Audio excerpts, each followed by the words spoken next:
well, welcome back to the Movie Trailer Reviews Podcast. It's your host, Kriss, here. And I am joined, not by Phenom today. He did not see this movie, but I got a very special guest. I got People's Critic Tim, all the way from the West Coast. What's going on, man? What's up, man? Did Phenom decide to see Daddy's Home 2 instead? You know what the funny thing about it is? I did not even, I don't even think I sent it to him. I don't even think I said anything to him about going to see it. You're just like, I'm not sending that to him. Well, it was the whole Mel Gibson thing right now. And I'm just like, you know what? This not really feeling it. And I know I wasn't going to go see it. And then I think what happened was they originally told us it was a Saturday screener. And so I normally don't pass along Saturday screeners. And then it turned out I think they messed up and it was like, oh, no, it was really Tuesday. And I was like, oh, well, I guess we're still not going to see it. So it's too late. I think I saw the first one, but I don't remember it. I'm sure I saw it, but I don't remember much that happened. I think Phenom did see the first one. I think he did, and I think he did like it. Yeah. So they said originally that it was on a Saturday for us, and that's why I was like, yeah, we're not doing that. I usually review, yeah. I found that weird, and then they said a correction out, and they were like, oh no, it's this Tuesday. And I think that was the same day. You know what it was? The same day as this. Yep. So it was the same day as we're reviewing. I'm sorry, we're reviewing Murder on the Orient Express, and since it was the same time, I was just like, oh fuck it. And he couldn't make this one anyway, so I didn't even bring it up. So between this or Daddy's Home 2, I was like, we're doing this one. So that's what happened. It's an easy choice to make. Yeah, it's you know what it is, man. Unless I really want to see it. I actually hate reviewing comedies. Yeah, and they're tough to review. They are because you're stuck there once they're not funny. Well, that's one. One, if they're not funny, you're stuck there. But two, man, comedy is just so subjective that and it also depends on my mood. Like for instance, man, I really enjoyed Baywatch. Right. I thought that shit was funny as shit. But that shit got creamed by most fucking critics. Man. But I don't know what it was. Maybe because my expectations for it were so low that when I went in and it was as ridiculous as it was, I was like, you know what? I actually enjoyed this shit because I just didn't care anymore. And I hate reviewing comedies and kids films. Yeah, kids films are tough. Because here's the thing with kids films, it doesn't fucking matter. Nope. I'm not a kid. What do I know? right, dude. What do I know? We'll have a review coming out. I think this weekend for Coco, which honestly I think that is a good film. It's Pixar, so it's like what the fuck, It's what do you expect? Those movies are so different. Those Pixar movies are they're in a league of their own. Well, the thing with Pixar movies is they're gonna get some tears out of you.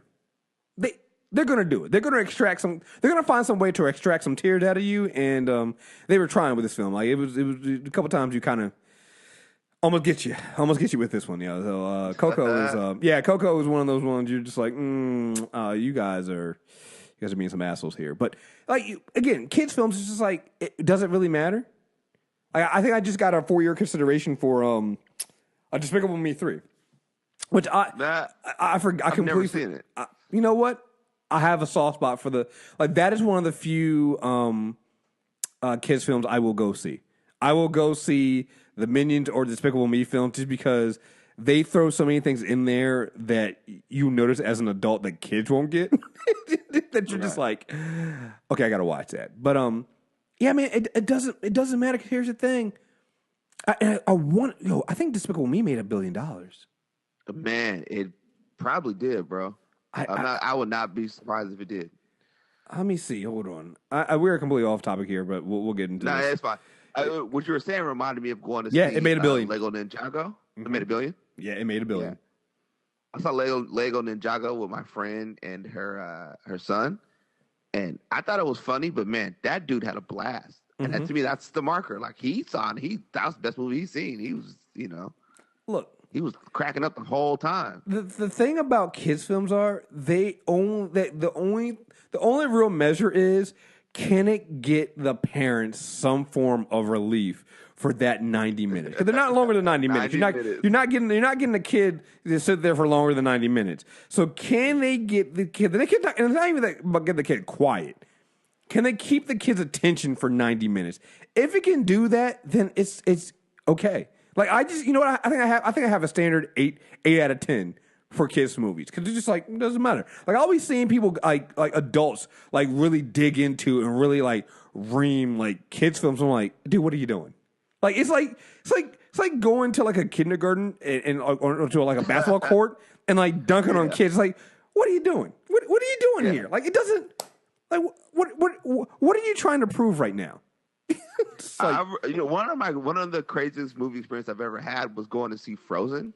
And we saw it early, and I remember being in the lobby after it was over, and these kids were singing the song. And I was like, "Oh, this is about to be a smash!" Right. Like I feel like this is gonna make all of the money. Like they were just like they knew. I was like, "How do these kids remember these songs?" Kids movies are good for that. You want a good barometer for if it's good or not, man? Just hang out after a kids movie and see what these kids are talking about. Dog, like Despicable Me, production budget was $80 million. It made $1 billion. Yeah, man. Everybody wants that kind of smash, man. Like a small investment that makes you. The craziest was to me was like Fault in Our Stars. It like cost them pennies to make, and that joint crushed. Yeah. So Fault in Our Stars crushed. Sorry, we're way off topic. Oh yeah, we're way off topic. Like I said, we're here to review Murder on the Orient Express. Murder on the Orient Express. Not a kids movie. Not a kids movie. A lavish train ride unfolds into a stylish and suspenseful mystery from the novel by Agatha Christie. Murder on the Orient Express tells of 13 stranded strangers and one man's race to solve the puzzle before the murderer strikes again. It is directed by Kenneth Branagh, and it also stars him as the main character, Hercule Poirot. I can't remember. Poirot, that's his last name. Yeah. I was like, wait, I thought he. So when I see him in the film, I was like, no, I thought he directed it. Maybe I did. Maybe I got that wrong. That's all you. I was like, oh no, he did direct himself and star in the film. Which I can't remember a film this large where the director also played the lead role. He's in it. He's in almost every scene. No, he's the lead character. Like Hercule he's the main detective. He is the character. I don't know of another film like they're plenty of like there was just the thing about Taika the director for Thor Ragnarok, how he played 4 different characters in the film, but they're not like main character. I think Korg might be the biggest the character with the most scenes out of that, but even that like a side character, but. And also, they're ad-libbing a bunch. Like, right. It's a whole different. It's a different level of difficulty than like you're remaking a well-known novel that's been done 1 trillion times, and now here's your fresh take on it. Yeah, so here I'll ask you. So, what did you think of this film? I enjoyed most of it. Yeah, that's where I'm at. I did not enjoy the ending. Yeah. I thought the ending just sort of like fell to pieces. And I felt like the biggest misstep in the movie was, back to Branagh, like it focuses so much on him that I don't care about these other characters. And at the end, I'm supposed to care what's happening. I don't care. I don't learn anything about them. I don't know much about them other than one guy's super angry. Johnny Depp is hella creepy. There's a black dude. No one seems to, people act racist towards him at one point. That's it. Like, I don't really care. And to me, I thought that was like a big sort of missed opportunity because you look at that cast, you're like, ooh, star-studded cast. Yeah, this is an amazing. This is an amazing cast. Josh Gad and Michelle Pfeiffer and Leslie Odom Jr. and Daisy Ridley is in it. Yeah. Willem Dafoe. The cast is great, but then they're just sit on the bench the whole time. And that was my thing. So I felt like, 'cause I think this film was just under 2 hours. And I felt like it's weird doing these crime drama mystery films. I think that, and I find this so often that this happens, that they either go too long and try to get too complicated, or they try to rush through it and don't set enough up. And I felt like this is what happened with this film. It's like you have a great cast, you have great performances. When you do get the performances, they're great, but they don't they don't spend enough time with the characters setting it up. So when you get to the end, it doesn't have the effect it should have. No. And it's not that it's bad, but you're just like, oh, there's so many missed opportunities here. When you have a cast like this, you should be able to lean onto them more. And like you said, it's like it focuses so much on the lead character. You don't really. You need to have that background on the passengers, right? And because you don't have it, and he starts coming around, you're just like, Yeah. When he starts putting the pieces together, and he's like that, and he's walking towards like everyone to sort of give the big, I know what happened, and I'm going to break down what happened because I know all these things. Like all those little details, like I was like, I don't care. Like I don't like. Okay, knowing that this is connected. Yeah, knowing that he starred in it and he also directed it almost feels selfish. Yeah, it feels like that Fresh Prince episode, that Pass to Will episode with the basketball team. Yeah, like just pass it to Will. Yeah, he's like, yeah, well, I'll just focus on myself and let's figure it out later. And I have to say that he's great in the role. Like that's the thing. It's like he's fantastic in his role. Right. Like he pulls it off, but it doesn't give anybody else a chance to really. And it's partly, again, it comes back to I think when they do these mystery films, they don't want to spend too much time on the character because they feel like it'll reveal too much and then people will figure it out.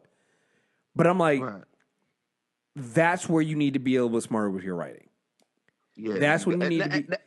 And I agree. And that's the other odd thing about the film is like I thought like the dialogue was fine. Mm-hmm. But the dialogue is fine. Just the plot just felt very like.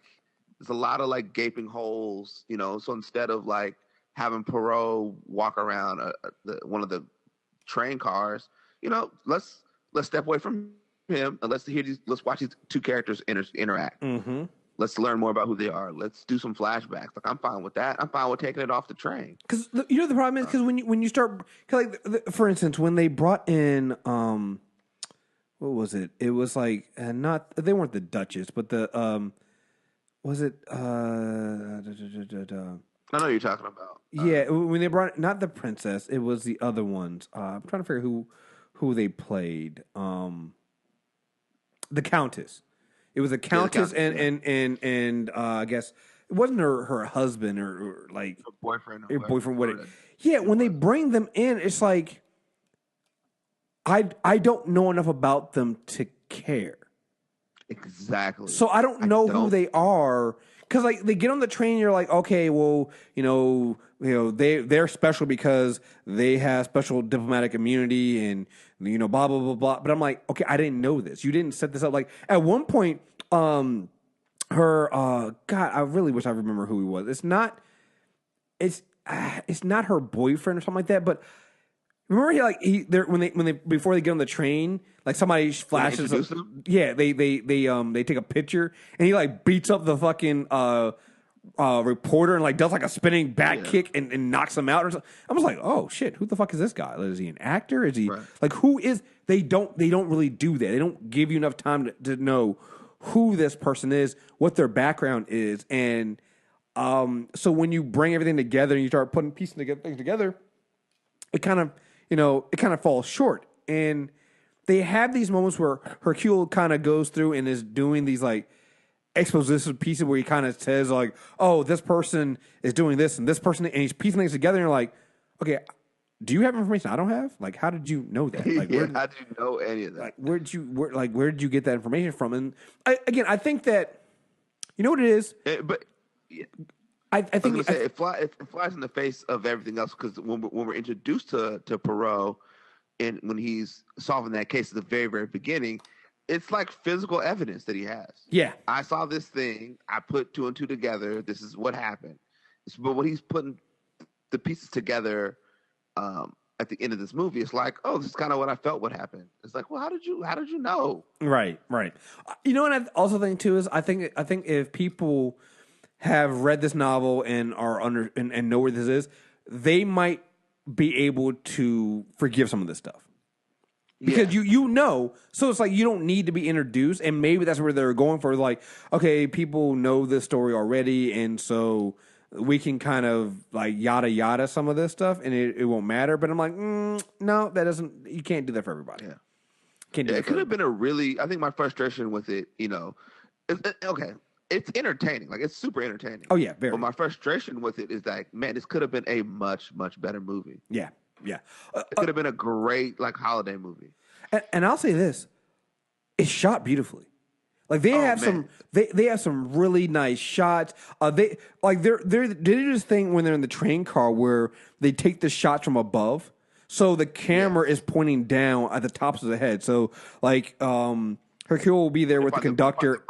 Right. The murdered body. That's a cool scene. Exactly, and like so they'll be talking, they'll be moving to the car, and the camera is like above them. Like you're kind of like if you have a train and you cut the top off and you're looking down at the top of the train, like they have shots like that throughout the film to kind of go through that, and it's like, and again, it just everything looks really really clear. It's beautifully shot. The way things are framed looks great, and you're just like, oh man, it's just the entire time I was going, it's just missing something.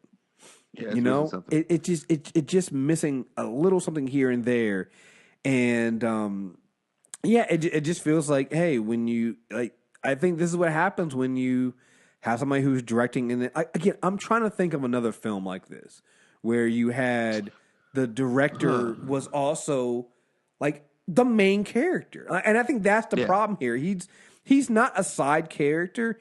You're seeing the film through the like even when so when you have a director and he's directing a film, you're seeing the film through their eyes to begin with. But when the director is then also the main character in the film, you're now struggling to see the film through both his eyes as the director and his eyes as a character. And I think that's where that's where things got lost.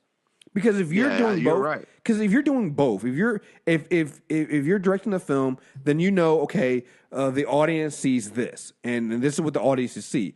But if you're also the actor and the lead actor, you're also going, okay, this is what the audience should see. And I think sometimes they lost something in the transition. There's like he didn't do a good job of separating the two, and so there are times when, we should get more because in this scene, we should be seeing it through the eyes of the director, not the eyes of the main character. We shouldn't be kept in the dark for this, or for this one, we should be kept in the dark. I think that's where it got lost in translation here. Like, it's not that he does a bad job directing it. I think overall it's good. It's like he just he can't do both. It's literally it's one of those things that is like. You can't. He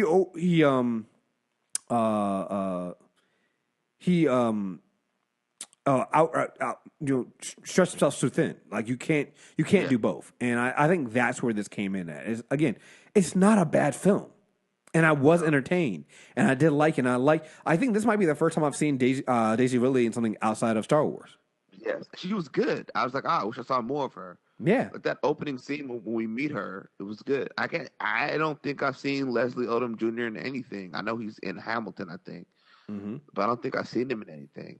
Yeah, he was good. Like even Josh Gad was like that scene where they're sort of interrogating Josh Gad about what happened in his relationship with Johnny Depp's character is solid, but he's not really given much else to do outside of that. Even Michelle Pfeiffer, her little, she's popping in and out the story. She's great.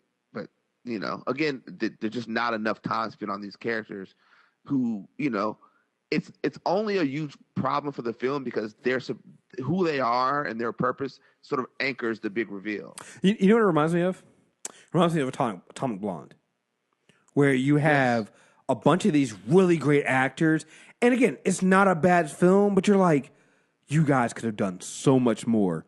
Because we forgot, there's Judi Dench is in this film. Yeah, Willem Dafoe. Yes. Willem Dafoe is in here, great. And he's great. Like there are so many people in this film that you're just like, yo, you could really do something with this shit. Like you can, and even the guy who's the director of the train is great. I don't know. I'm sure I've seen him in other stuff, but. He was like really funny, had good comedic timing, and that was the other thing. Like it was a much lighter film than I anticipated. Like, funny, It's really light. It then tries to get dark when they get to like the whole murder aspect of it, but like it's a light film. Yeah. It's kind of funny. It's a nice old fashioned murder mystery on a train, as you'd expect. I wonder what kind of film it would have been if they had kept with the humor through the whole film. I don't. Yeah, I don't know if they should have. I don't know if they should have either. Reminds me. Do you watch Sherlock? Do you watch the Sherlock, Benedict Cumberbatch Sherlock? No. I watch it. I love that. I love that series. But I think Sherlock is similar in a lot of ways because the way Poirot sort of solves his cases is very Sherlock-esque. But Sherlock stretches it out, so you get an understanding as to how he's sort of arriving to these conclusions in these cases, and it also works because the people who surround Sherlock have their own sort of agency. So you've got Watson and these other people he interacts with, and so you get those people fleshed out.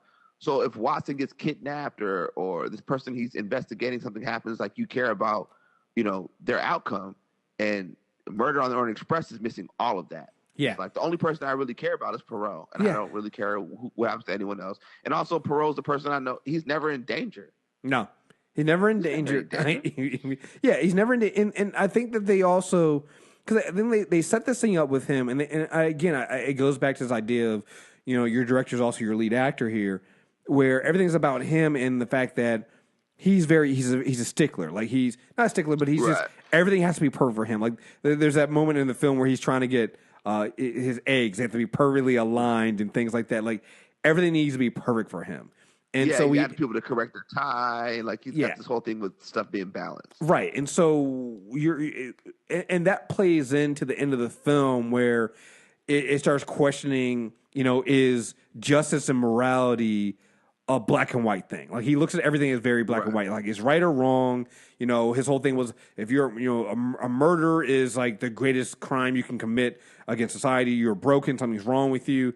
And so basically the point in this film is to basically question, that thesis that, hey, can murder be also justified and things like that. And like you said, it works for his character, but nobody else really gets that.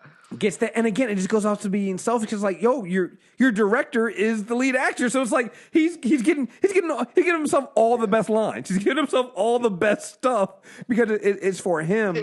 And and again, he's definitely Diddy in the '90s.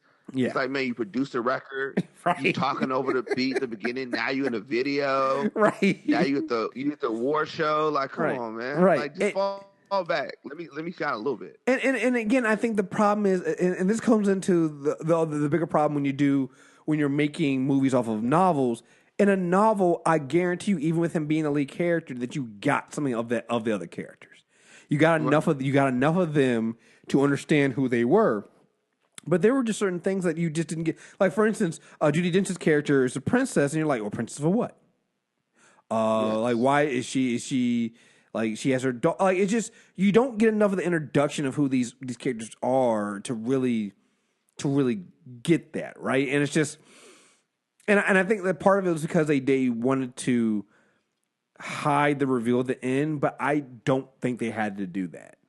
I think you can still get that ending if you still know at least even if because if the whole point is that some of these characters are lying about who they really are. Well, even with that, if you tell us the lie and sell us on the initial lie, then when the reveal comes at the end of the film, it'll be okay. Yeah, even like there's that scene with Leslie Odom Jr. towards the end. This seemingly comes out of nowhere. Like, where does this come from? Because I got mad at first, and I was like, "What the fuck?" I'm like, "Oh, the one black guy." Come from? And then like they kind of just let it go, and I'm like, "But they let it go," and I was like, "What are we doing?" I didn't understand how we got here and what was going on. Like there were just so many things that didn't make sense. Did I sleep and miss a scene? Like did I accidentally dozed off? It's like they realized, it was like, oh wait, we're out of time, we're out of money, we got to just wrap this shit up. Like it felt. When I left, I was like, man, we were talking outside the movie, and I was like, man, the ending just felt very rushed. It felt like a very okay, we gotta keep this under whatever the runtime. Let's hurry up and end this. It felt very rushed because a lot of things just happened with no real explanation, And I, the only problem is that they feel so rushed and ridiculous because when you get to the end, you realize, what happened.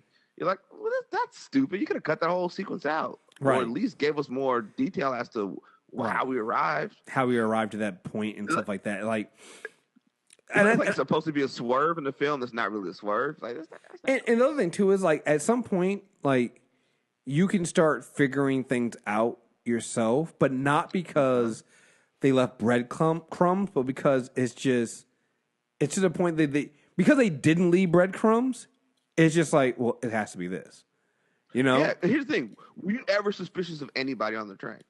Because I wasn't. I was like, I don't know who did. I'm not. Yeah. No one was like, oh, maybe it was this person. Never. I was suspicious of only one person, just because they pretty much they didn't do enough to throw you off the scent. Like there was nothing to make you go, oh, maybe this person. Maybe like there was only one person in my mind that I really had in my mind as like a mastermind of what was going on here. And it's just because I've seen enough of these films that I can kind of get it. But they didn't do anything to make me feel surprised. So at no point did I ever feel like when the reveals come at the end of the film, I didn't feel surprised at all. It was just like, of course, okay. And then when he's sitting down and he's going through, okay, well, this was going. I'm like, oh God, I know what it is. I know what he's gonna say. Yeah, and exactly. Yeah, and it's just like, oh, come on, guys, really.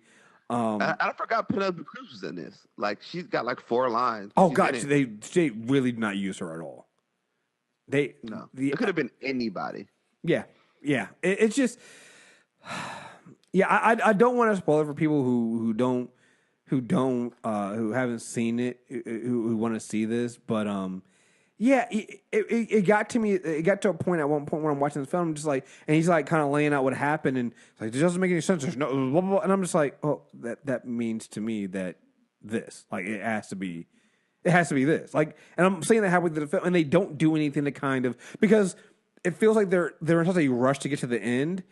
It feels like, you know what it reminds me? It reminds me of like having one of those games that claims to be open world, but everything's on rails. That's what it is. This is a movie on rails, where they say, it's Jurassic Park. Remember in the first Jurassic Park, where they're like, we're going to go to the park, but the vehicle has to stay on the rails and they can't get off, and it just drives past everything like that. That's what this feels like. It's like, oh, well, that's interesting over there. Oh, but we can't stop the car. We got to keep moving over here. So you got, what about look from a distance? Right. What about this character over here? Well, we can explore that later on, but let's just we got to keep going. We got to keep it moving, and that's what this feels like, and it sucks. Like I said, it's a beautifully shot film. I think the acting is well done, and there's a lot here. And again, I can't stress this enough because it's not a bad film. You got to give credit to Kenneth Branagh for being able to direct and act as the main actor in this film. Like, that had to be ridiculous. Like, it's like, no, for sure. I've seen him in other things, and I didn't put 2 and 2 together that was him. And then you find out, right, that crazy ass mustache, and then the way he pulls off the way he acts, it's like, okay, that's pretty fucking good. Yeah, I still want people looking at the poster and the ads for it and thinking you're gonna watch a movie where you get to see all these great actors flex their muscles, because that's not what happens. Yeah, it's Branagh flexing for real. Like, he's got the Hulk Hogan flex going on the whole time. Right, but other people don't really get that shine. I think sometimes we look at these ensemble casts, you think of something like Spotlight or like, the Ocean's movies, where people get a chance to like, oh, here's a really cool scene in Spotlight where they're going door to door and you get to see this actor sort of have these moments. It's not that. Yeah. The Ocean. Oh, is that a touchdown? Oh my God. The Ocean. You watch this game? No. The Seahawks game, just ridiculous play, and they almost scored a touchdown on it. So I'm sorry. Yeah, it's fine. I'm in the review. It's the most ridiculous thing I've ever seen. Look, my last. If anybody listens to our Super Tuesday reviews for Legend of Tomorrow and The Flash this week, me and Rod go on so many fucking tangents. It's fucking ridiculous. Like I don't know. I mean, listen, the queued up. I have to go to work on Saturday, so dude. I want to say the first 15 to 20 minutes of the Legend of Tomorrow review has nothing to do with Legend of Tomorrow. We're like off on, like, somehow we got onto like onto like the like tropes in movies, like tropes in TV shows, like being able to read the license plate off of like CCTV cameras, and then what happens with people being knocked out from being hit on the head for like hours. Yeah. Like we went on so many fucking tangents on that, so I can't say anything about this. One of my favorite tropes, we were just talking about this. One of my favorite tropes is like, so we're talking about mystery, like a mystery movie where all of a sudden someone's staring at a cork board they've had in their office the whole time, right. And then now the clues stick. Like, right. It's been up in your office the whole movie, and you're just looking at pictures of random thugs. And all of a sudden, you're like, I get it. Right. Like, now you get it. It clicks now. Yeah, so. It clicks. Yeah, it randomly clicks for them. Oh, yeah, it's man. stupid. Yeah, it's ridiculous. But I was gonna say, like, I don't think the Ocean films get enough credit for what they did. I mean, man, that was like you said, an ensemble cast, and everybody got their moment to shine in it, and that's something that I think a lot of movies have decided they're going to get a bunch of. Because here's the thing: if you're going to go and get these big name actors, but you're not going to give them time to shine, you're wasting money.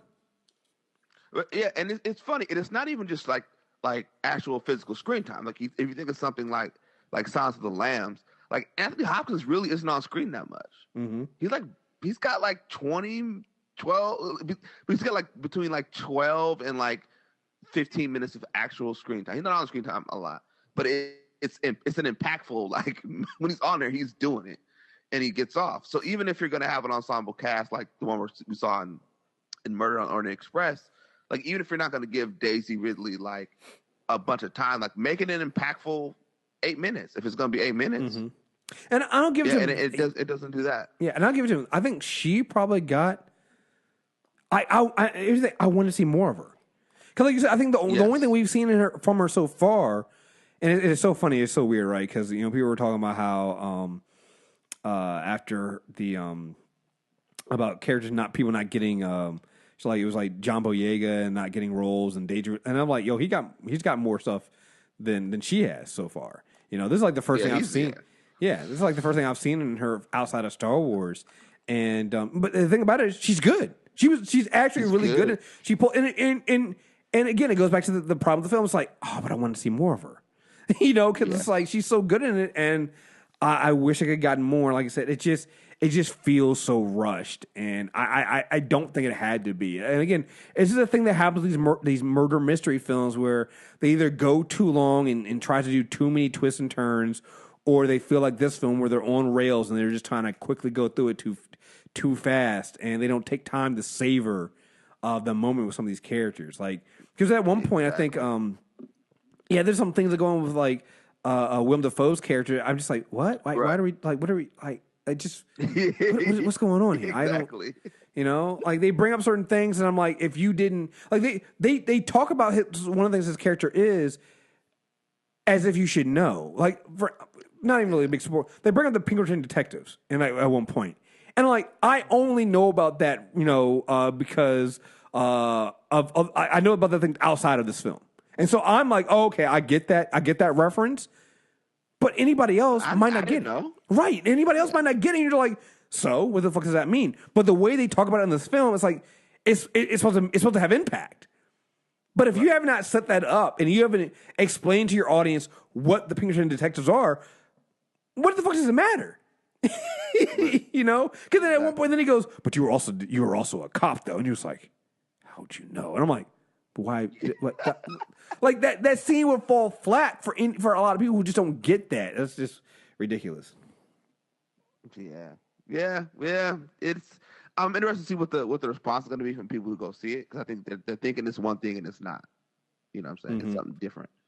Yeah. So what would you give this film out of 10? I give it like it's a 7. Yeah. It's not bad. It's like a 7. It's I was telling my friend on this podcast yesterday, like you could watch it on a plane. Yeah, that's what I was saying. Like I said, it's not bad. It's just one of the, again, to me, the lower score for me it's like 6.5, 7. And the reason for that is just because I expected so much more. With the cast you have and the way they set it up, I wanted so much more from this film, and they just don't.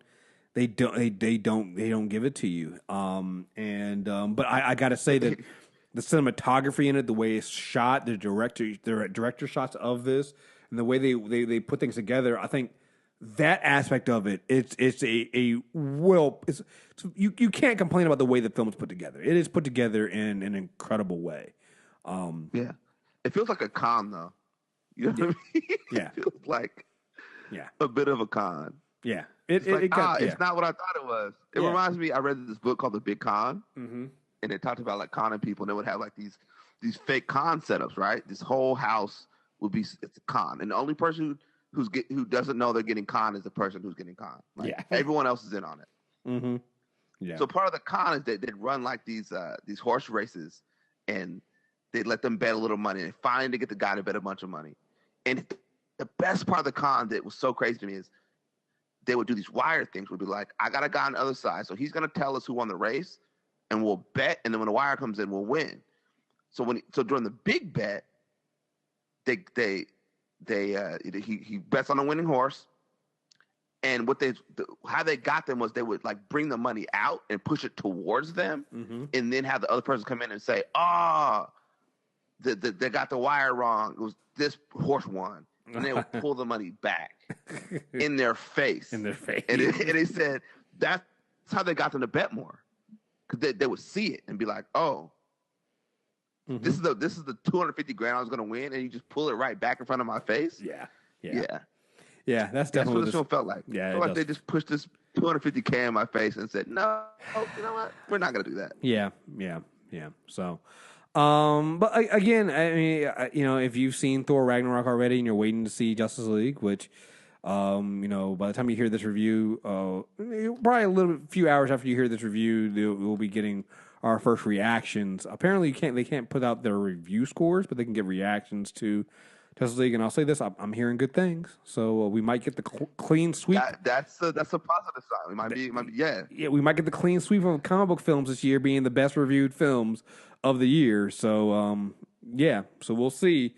But yeah, if you need a film to see and you're in between Thor and Justice League, why not watch? I mean, again, I think this movie is a perfect time for it to come out. It's still going to lose big to Thor and stuff like that, but when else are you going to put it out? It's a weird time. It's like in the middle of these big monster movies they're putting out. This is an odd time to drop. That's the other thing too, man. That I think that it's so funny to me. Comic films are going to be fine. Big blockbusters that are good are going to be fine. The rest of what Hollywood decides to put out, they're going to have to start bringing their A game. Because I feel like they've been able to skate by until comic book films and films like Star Wars started getting really, really good. They've been able to skate by, but now that they're being able to get really good at any point in the year, when do you release your film now? Because you got January. Well, you had a couple last year. You had Deadpool released in February. Next year is Black Panther. Don't want nothing near that. Star Wars has been owned in December. You're gonna have you have Justice League and Thor in November now. And then like at this point, the comic films are actually kind of avoiding the summertime. Like you've got a couple of them, like Wonder Woman and Spider-Man dropped in July and June this year. I think next year you get Ant-Man 2 comes in July. Ant-Man the Wasp. Yeah, that comes in July. But other than that, you got Black Panther in February and you got Infinity War in May. But for the most part, and then WB's not putting anything out until November. So it's like they're kind of avoiding the summertime because they know they can make money at any point. So it's getting to the point where these studios are going to have to figure out when they can put their films out. Because there's been, for instance, I feel the film this year that got the short end of the stick the most, War for the Planet of the Apes. Man, because that was such a good film. That is probably at the top of my list right now for Best Picture. Yeah, when we start voting, I want to remember that. Like I got it on the top of my head. Like when we start putting out our nominations for our voting, like I'm putting Andy Serkis is getting in there. Yeah, because is getting in there. That is a film that got squeezed in between a bunch of. Like I think it came out like the week after Spider-Man did, and like Spider-Man got good reviews, so it's like and it won the second weekend against Spider-Man, but Spider-Man got good reviews, so everybody's still talking about Spider-Man, right? And so it got lost in the shuffle, but it was a great film.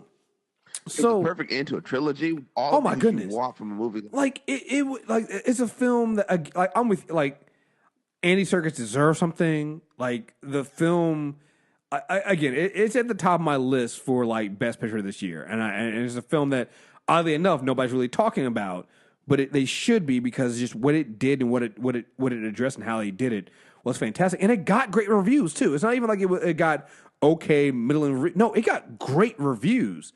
Great reviews. It just had a great villain. One of my favorite villains. Oh my goodness! I gotta go watch it. Great CGI, a really good story. Yeah, everything came together in this film, and the lead character is a CGI ape played by Andy Serkis. Like it's just, but you get the emotions, you get the human emotions from these characters. So it's like 100%. So and again, you can consider War for the Planet of the Apes to be a blockbuster type film. So when you have other films out there that are even smaller than that, when do you put them out to make some kind of money or get some kind of buzz? When every month is on tap. Like September had it came out and slaughtered the like. There was no September. There was no safe month for any films to be really get let out at that you would typically expect. Actually, you know what the safest months were? The summer. Summer months, yeah. The summer months. You had stuff that just didn't work. Yeah. Mummy didn't work. Yep. What else came in the summer that bombed? It's funny they even they tried to drop Blade Runner, and that just didn't take. They tried to make that another one that took off, and that didn't really take well. Yeah, it's just it's going to be very interesting seeing how this. We'll see. So there you guys have it. That is a review for Murder on the Orient Express. Tim, please tell everyone where they can find you at so they can find more about your reviews. I know you're out there. You're hopping on people's podcasts, not just ours, and doing reviews, man. Yeah, doing a lot of reviews, man. I'm podcast whore right now. It's great. I was on my friend's podcast, my friend John About to Review podcast this week, talking about DC sort of stuff they did in Universal Shared Monster Universe, and which is coming to an end. And we talked about Murder on the Orient Express. So did that. I got reviews coming for Justice League, Coco, and all this other stuff, the fun stuff during this whole holiday movie season. And I need to start figuring out like what I love this year. I got to start narrowing that list down at some point. It's coming up. Yeah. It's already November, so I got to start figuring out, that whole thing out. So, again, this is a Movie Trailer Reviews podcast. You can find us on iTunes, Stitcher Radio, Google Play Music. Search for Movie Trailer Reviews or MTR Network. Check out our YouTube page. We're going to put more and more stuff and more content out on YouTube. Like one of the things we're going to do is I'm going to take our character corner that we did on Daredevil, Elektra, and Punisher. I'm going to pull out just the Punisher stuff and put that out there so you guys can watch and listen to that if you guys want to get a quick stuff on Punisher. That's Friday, right? Next Friday. Yeah, Punisher comes out next Friday. There's no safe time, man. There's no safe. Because here's another thing too we don't talk about, like, with Netflix and all them, like, I saw Bright put out a new poster for Bright. This comes out on the 22nd. And so it's like, when you start getting, like, like, theater quality productions hitting Netflix and streaming at home, why go out to the theater, man? Why go out to the theater? I'm just saying. So, and also, for honest, man, this is the debate I always have amongst our critic friends is like, everything that's needed to be seen in the theater. Like, as much as I love the experience, like, if I'm honest, I could have watched, a lot of these movies I could watch at home. Yep. And they've got to figure it out. Yep. I think that's where their home is. Like, some of these, like I said, I even this film, I'm thinking about it, it's like, maybe I would have felt differently if I watched it at home. Like, I don't know. So, we'll see. But anyway, folks, thank you guys very much for listening. Keep checking us out. And until next time, we are out of here. Peace.